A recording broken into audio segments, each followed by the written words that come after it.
لا مضل له ومن يضلل فلا هادي له أشهد أن لا إله إلا الله وحده لا شريك له وأشهد أن محمدا عبده ورسوله لا نبي بعده اللهم صل وسلم على نبينا وحبيبنا وقدواتنا محمد وعلى آله وصحبه أجمعين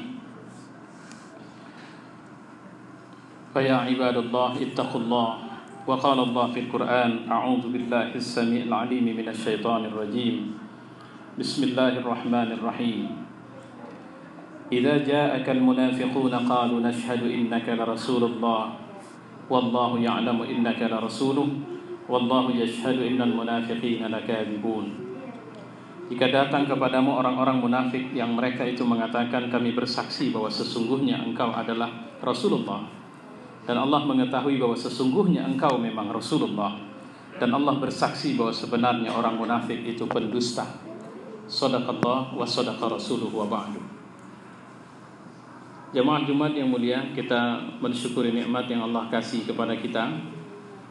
Dan saya perlu menyampaikan bahwa mensyukuri nikmat hakikatnya adalah memberdayakan nikmat itu pada jalan Allah, menggunakan nikmat itu untuk ketaatan kepada Allah, menggunakan nikmat itu untuk menguatkan atau menyebarluaskan Islam pula.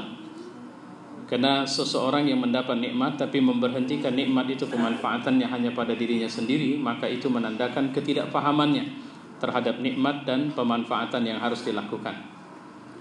Sementara Islam, Rasulullah mengatakan khairun nas anfa'uhum linnas, sebaik-baik orang adalah orang yang bisa memberikan manfaat kepada orang banyak.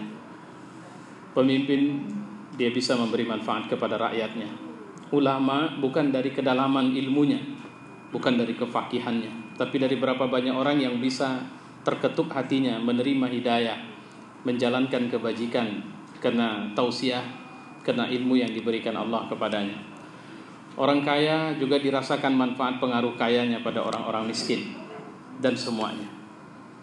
Semoga Allah memudahkan kita untuk melakukan ketaatan kepadanya, mengikut sunnah yang ditinggal oleh nabinya, dan menjadikan kita tidak hanya sekedar sebagai pengikut, tapi penyebar luas sunnah yang diajarkan atau disampaikan oleh Rasulullah kepada kita. Saya juga perlu menyampaikan bahwa sunnah itu jangan hanya berhenti pada persoalan bagaimana cara sholat kita mengikut cara Rasulullah SAW, bagaimana cara puasa kita mengikut cara puasanya Nabi SAW, bagaimana cara umrah dan haji kita mengikut cara umrah dan hajinya Rasulullah SAW. Tapi cara hidup, tujuan hidup, setting hidup, view kita atau mindset kita dalam menatap hidup itu harus mengikut sunnah Rasulullah SAW. Sehingga akhirnya cara kita bekerja, kenapa kita harus bekerja, cara kita bekerja, cara makan, cara bergaul suami istri, cara mendidik membesarkan anak, cara berhubungan dengan tetangga kita, cara kita bersenang-senang, cara kita menghadapi kesusahan, cara kita menghadapi musibah, keluar dari fitnah, semua itu harus mengikut sunnah Rasulullah SAW. Sehingga kalau ada orang mengatakan bahwa ya saya kan bekerja di pemerintahan, maka apa urusan agama di sini? Jangan bawa-bawa agama di sini. Saya selalu mengatakan kalau Anda tidak mau agama dibawa ke urusan hidup Anda di situ, maka berhentilah jadi manusia di situ, atau berhentilah jadi makhluk Allah di situ. Karena Tuhanmu yang telah menciptakanmu adalah Tuhan di semua tempat hidupmu, di semua waktu hidupmu, di saat kau sadar dan lalai, dan Dia tidak pernah berhenti menjadi Tuhanmu. Karena di semua kesempatan itu Dia adalah Tuhan. Maksudnya tidak hanya posisinya, tapi kau membutuhkannya. Karena berapa banyak orang di saat dia sedang sangat sehat, tapi kemudian tiba-tiba ada sebuah peristiwa yang menyebabkan dia sangat tidak berdaya, dia akan ingat Tuhan. Itu artinya pada titik bawah sadarnya sebenarnya ada kesadaran kepada ketundukan kepada Allah, tapi dia jarang mengaktifasi kesadaran itu.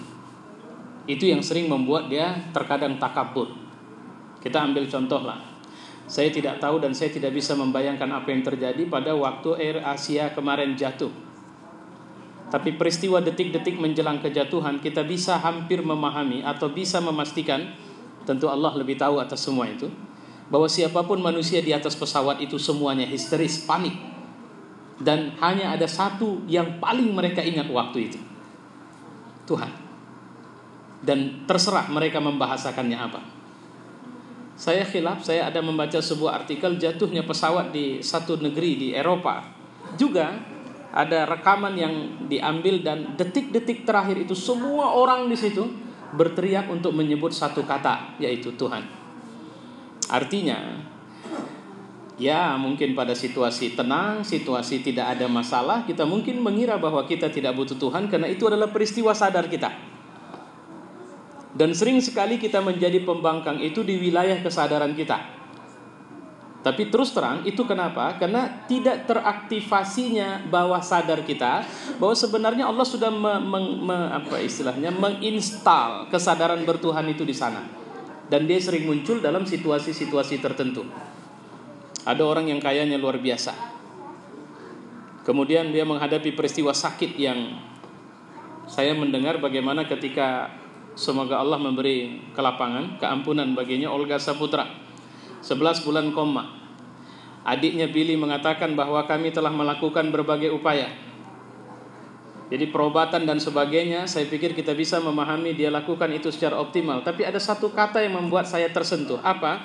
Kami belikan juga recorder atau tape yang berisikan bacaan-bacaan Al-Quran. Dan kami pasangkan ke telinganya supaya dia mendengarkan Al-Quran. Saya pikir itu apa? Itu tidak rasional, itu tidak ilmiah. Tapi itulah yang saya maksud tadi, adanya kesadaran di saat kita mengalami ketidakpastian, di saat kita berada ketidakberdayaan kita, di saat itu kita mencari zat yang berdaya dan pasti terhadap kita. Dan itulah Tuhan. Kalau bahasa orang sosiologi disebut dengan God consciousness, itu kesadaran bertuhan.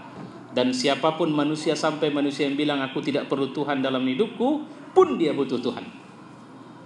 Jemaah Jumat yang mulia, saya tadi mengatakan bahwa ada proses pembangkangan dan itu biasanya di wilayah sadar kita. Sama seperti orang bertanya dan tadi saya memberi tausiah, ada pertanyaan kepada saya, bagaimana saya bisa membangun khusyuk dalam sholat saya? Saya bilang, jawaban yang paling tepat untuk Anda dalam tempo yang singkat bisa saya sampaikan seperti Imam Al-Ghazali pernah menjawab persoalan ini. Orang yang mencari khusyuk seperti orang yang memegang tulang dan seekor anjing mengejarnya dari belakang. Dan karena dia risih terhadap anjing yang mengejar ini, maka dia mengusir anjing itu dengan menakut-nakuti dengan tulang itu. Pada saat itu anjing itu berlari menjauh dan kemudian dia berjalan dan mengira dia sudah aman, tapi kemudian anjing itu datang lagi dan mengganggunya. Dan dia pun akhirnya menakut-nakuti dengan tulang itu lagi. Dan itu akan melelahkan dia karena anjing itu tidak akan pernah pergi dari dia. Padahal yang harus dia lakukan cuma satu hal, mencampakkan atau melemparkan tulang itu kepada anjing itu. Dan percayalah anjing itu tidak akan mengikuti dia lagi, karena sebenarnya anjing itu tidak membutuhkannya, tapi membutuhkan tulang itu. Jadi persoalannya sebenarnya ketika kita bicara khusyuk, itu yang saya kembali tadi cerita, ada ruang bawah sadar yang tidak kita rawat. Jadi kita ini kan ada istilah otak sadar dan otak bawah sadar, bukan otak tidak sadar. Otak bawah sadar itu yang ternyata kabarnya mengendalikan lebih dari 80% apa yang kita lakukan di ruang kesadaran kita. Dan sering kali muncul dalam waktu-waktu tertentu, dia akan memberi refleks yang kita cenderung melihat itu positif. Misalnya, saya menyetir mobil, tiba-tiba ada orang menyalip di depan, maka refleks saya akan, siapa yang mengatakan yang diinjak rem? Kenapa tidak gas? Instruksi dari mana itu datang? Itu datang dari pengetahuan yang tidak perlu kita pikirkan lagi, dan dia sudah terendap di ruang bawah sadar kita. Dan dia secara otomatis akan bekerja. Kita berapa ukuran kita kalau kita mau mengerem di depan kita ada mobil, dan kemudian bagaimana apakah ada ukuran khusus kita buat ketika kita belok kanan di ruang sempit, belok kiri dan sebagainya. Semua itu bekerja automatically, tapi tidak otomatis dalam makna yang kita kira. Karena ada sistem kendali dari ruang bawah sadar kita. Jamaah yang mulia, apa yang sedang ingin saya sampaikan pada khutbah ini sebenarnya adalah sistem kendali inilah. Karena terus terang saya tadi membacakan surat Al-Munafiqun ayat 1, dan Quran menceritakan ternyata di ruang bawah sadar ini, atau kalau kita memperhatikan, memeriksa apa bentuk sistem kendali di ruang bawah sadar kita, kalau mau diterjemahkan dalam bahasa yang lebih mudah dipahami, sebenarnya akidah apa yang kita anut? Saya khawatir kita menganut akidah munafik. Ada yang menganut akidah kafir, ada yang menganut akidah mukmin. Mukmin pun nanti ada yang qawi, ada yang kuat, ada yang dhaif, ada yang lemah. Artinya apa? Dan itu yang mau saya sampaikan. Secara tidak sadar dia bisa melompat begitu saja. Kenapa? Karena di ruang bawah sadar kita, sistem kendalinya itulah dia. Contoh ayat ini. Nanti kalau datang kepadamu ya Muhammad orang yang mengatakan bahwa kau itu Rasulullah, aku lebih tahu. Kata Allah, aku lebih tahu kau itu Rasulullah. Dan kau harus tahu bahwa orang munafik itu adalah orang yang pendusta. Kata-kata munafik ini berangkat dari kata nifak. Nifak itu kalau diartikan itu lubang tikus. Yang patut dipahami kalau tikus yang menggali lubang itu tikus tanah. Dan tikus tanah itu dia tidak satu lubangnya itu. Jangan bilang lu dua, dia gali di sini keluar di sana, enggak. Dia bukan pakai dia satu pintu masuk, satu pintu keluar. Tidak, dia bisa punya sekian pintu masuk dan sekian pintu keluar. Hanya pada posisi di mana dia paling aman di situ. Idza laqul ladzina amanu qalu amanna. Kalau jumpa orang beriman, dia bilang, "Ya kami beriman, sama seperti kalian. Nenekku juga bangun pesantren di kampung." Nah, kira-kira begitu. Wa idza khalau ila syayatinihim, nanti kalau mereka kembali kepada geng mereka, kepada grup mereka, kepada kelompok mereka, kepada tokoh-tokoh mereka, innama nahnu mustahzi'un. Allah, kami cuma main-main aja itu. Cuman lah, namanya awak tinggal di kampung yang begini ini, ya terpaksa lah awak bilang, awak ikut. Idza khalau ila syayatinihim qalu inna ma'akum innama nahnu mustahzi'un. Kami cuma ngolok-ngolok aja. Allah bilang apa? Allahu yastahzi'u bihim wa yamudduhum fi tughyanihim ya'mahun. Terus ada yang menarik. Orang yang terjebak pusat kendalinya adalah nifak, ini berbahaya. Dan malangnya mayoritas kita terjebak dalam akidah seperti ini menurut saya. Mohon ampun saya kepada Allah Subhanahu wa taala. Di Indonesia ini banyak manusia yang seperti ini. Baik itu di kalangan birokrasi, baik itu di kalangan politisi, baik itu di tengah masyarakat, seperti ini modelnya. Kenapa? Karena di zaman Rasulullah nifak itu tidak merupakan penyakit di era awal Islam. Tapi nifak itu merupakan penyakit di era ketika Islam sudah menghasilkan. Ibarat perusahaan, waktu sama-sama diri kita sama ikhlasnya. Tapi begitu mulai ada hasil, mulai kita bertanya, kenapa dia sekian, aku segini? Kenapa yang dapat jabatan itu aku tidak? Padahal kami sama-sama memulainya. Dan akhirnya terbangunlah kerjasama yang tidak ada keikhlasan di dalamnya.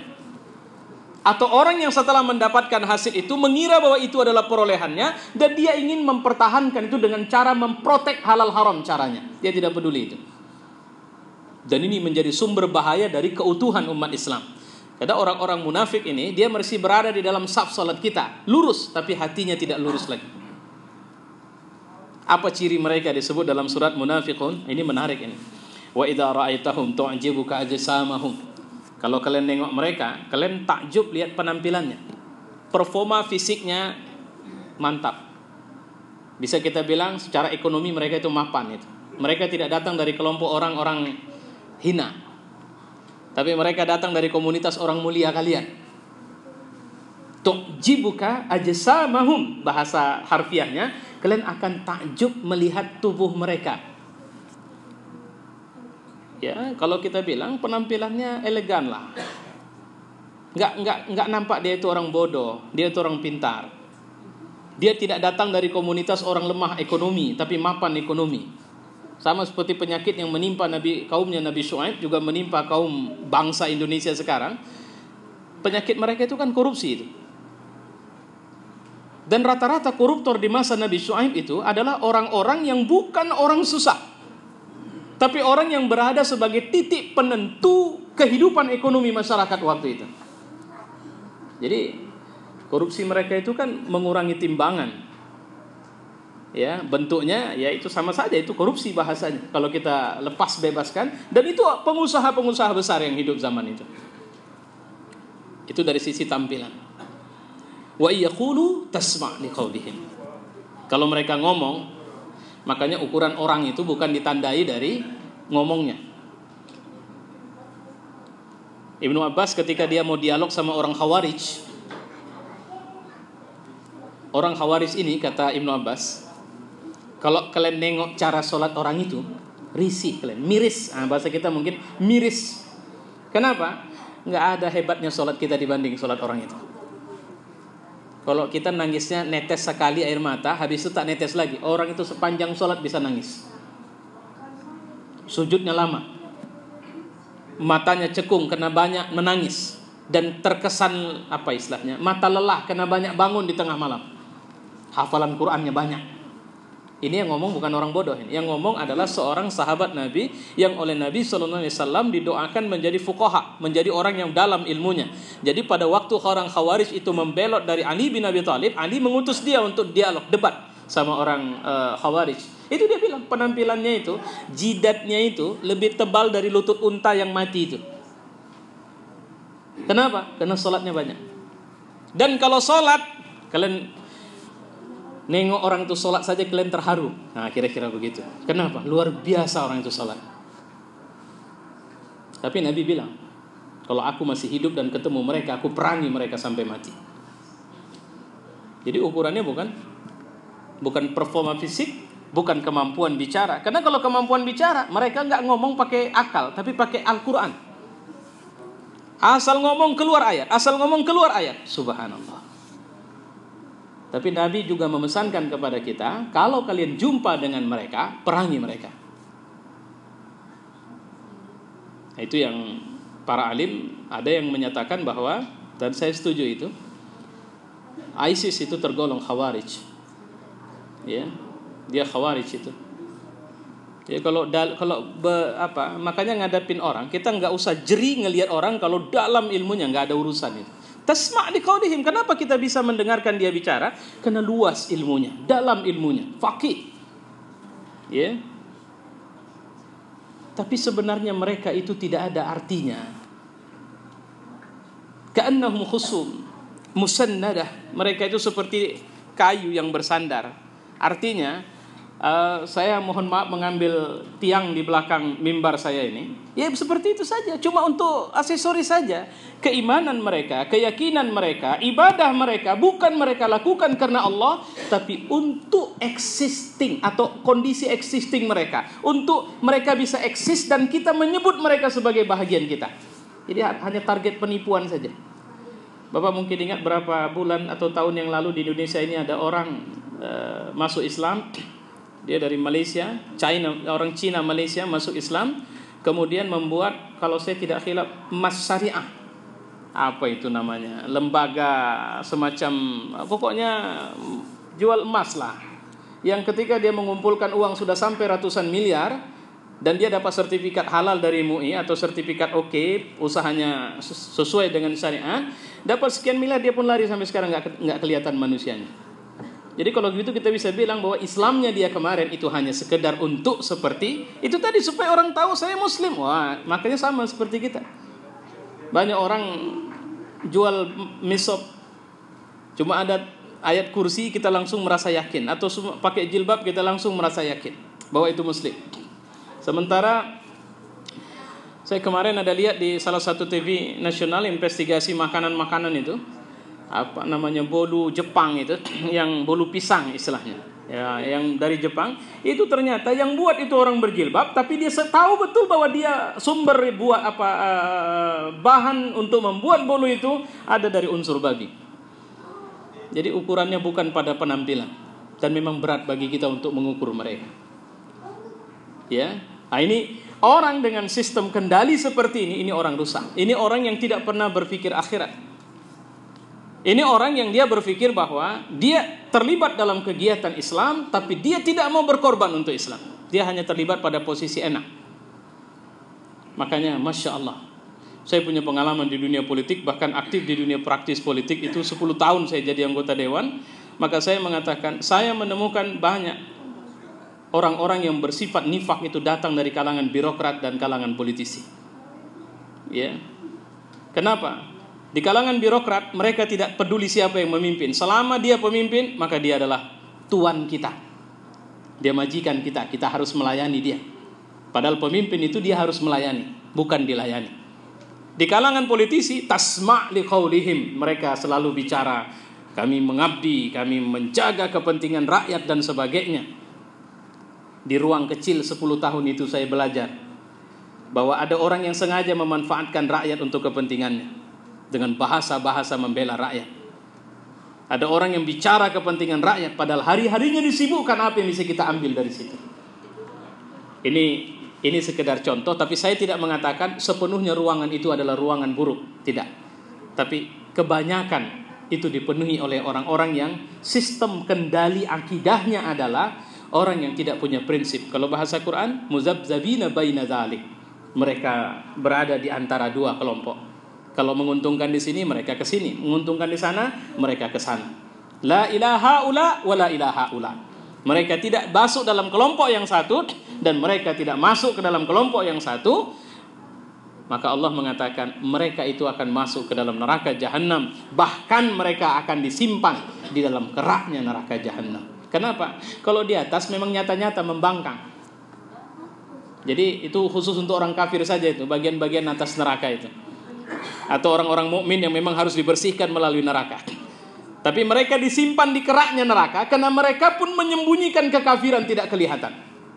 Sebenarnya mereka kufur kepada Allah, tapi mereka tidak tunjukkan. Maka di neraka pun mereka ditaruh di tempat yang paling panas neraka itu, yang tidak semua anggota penghuni neraka tahu itu tempatnya. Bidarkil asfal minan nar, di tempat yang paling bawah di neraka itu. Karena mereka menyembunyikan kebencian mereka di tempat yang paling bawah dalam nurani mereka. Fa'tabiru ya ulil absar.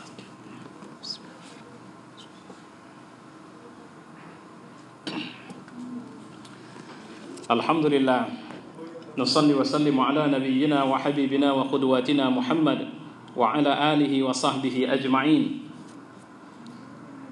Fa ya ibadallah ittaqullah wa qala Allah fil Qur'an a'udzu billahi as-sami'il 'alim minasy syaithanir rajim. Bismillahirrahmanirrahim. Wa idza qila lahum ta'alu yastaghfir lakum rasulullah lawaw ru'usahum wa ra'aitahum yasudduna wa hum mustakbirun. Ini satu sifat lagi diceritakan Allah dalam Quran.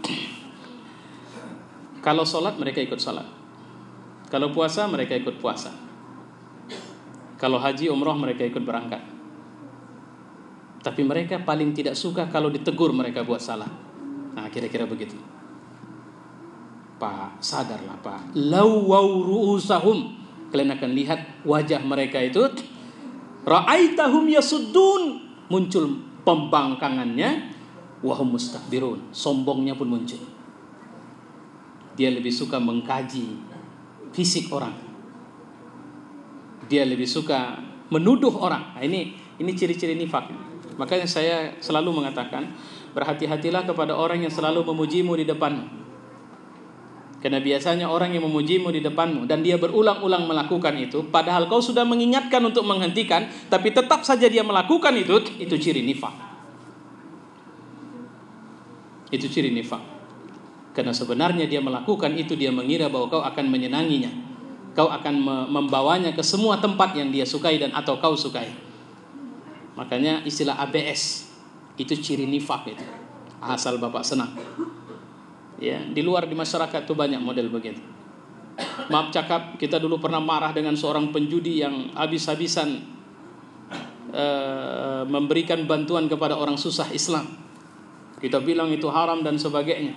Tapi begitu yang ada, saya mendapat berita seorang yang biasa memberikan pelajaran Islam kepada masyarakat, dia sumbang untuk berangkat haji, orang ini pun berangkat. Dan ketika ditegur oleh jamaahnya, apa jawaban dia? Yang penting kan niat kita. Saya bilang repot juga ini kalau sempat dalil agama cuma yang penting niat kita. Maka tidaklah salah seorang membunuh kalau niatnya benar menurut dia.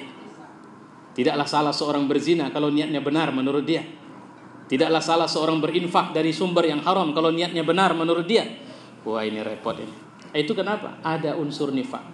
Yang perlu saya sampaikan kepada kita, apakah saya yang mengkhutbah hari ini juga orang yang tidak terlepas dari sifat itu? Tidak. Manusia mukmin punya kadar nifak. Tingkat prosentasinya saja yang berbeda. Sekali dua kita masih berbohong. Itu sifat munafik. Sekali dua kita tidak amanah. Udah insya Allah, bukan insya Allah, saya besok datang. Pasti itu ya, pastilah. tahu-tahu tak datang. Itu nifak. Apapun alasan. Jadi sebenarnya kita ini berapa persen pun ada nifaknya ini. Tapi siapa orang yang disebut sebagai munafikun? Nah, kalau munafik haqqa adalah orang yang sebenarnya dia nggak suka kali sama Islam ini. Dia gerem betul Islam ini jaya, Islam ini tersebar luas, tapi dia tidak berdaya. Nah, itu ciri nifak haqqa. Kalau sudah ketemu orang kayak gini, walaupun susah menemukannya, ini kalau mati dia tak perlu disolatkan, karena Allah melarangnya dalam Al-Quran. Jadi siapa yang nyolatkan? Suruh kawan-kawannya orang munafik itu yang nyolatkan dia. Ya. Wa'lamu anna Allah qala fil Qur'an innallaha malaikatahu yusholluna 'alan nabi ya ayyuhalladzina amanu shallu 'alaihi wa sallimu taslima. Allahumma shalli wa sallim ala Muhammad wa ala ali Muhammad kama shallaita ala Ibrahim wa ala ali Ibrahim wa barik ala Muhammad wa ala ali Muhammad kama barakta ala Ibrahim wa ala ali Ibrahim fil 'alamin innaka Hamidum Majid. اللهم اغفر للمؤمنين والمؤمنات والمسلمين والمسلمات الأحياء منهم والأموات اللهم أعز الإسلام والمسلمين وأهلك الكفرة والظالمين ودمر أعداءك أعداء الدين ربنا آتنا في الدنيا حسنة وفي الآخرة حسنة وقنا عذاب النار عباد الله إن الله يأمر بالعدل والإحسان وإيتاء ذي القربى وينهى عن الفحشاء والمنكر والبغي يعظكم لعلكم تذكرون فاذكروا الله العظيم يذكركم واشكروه على نعمه يزدكم ولذكر الله أكبر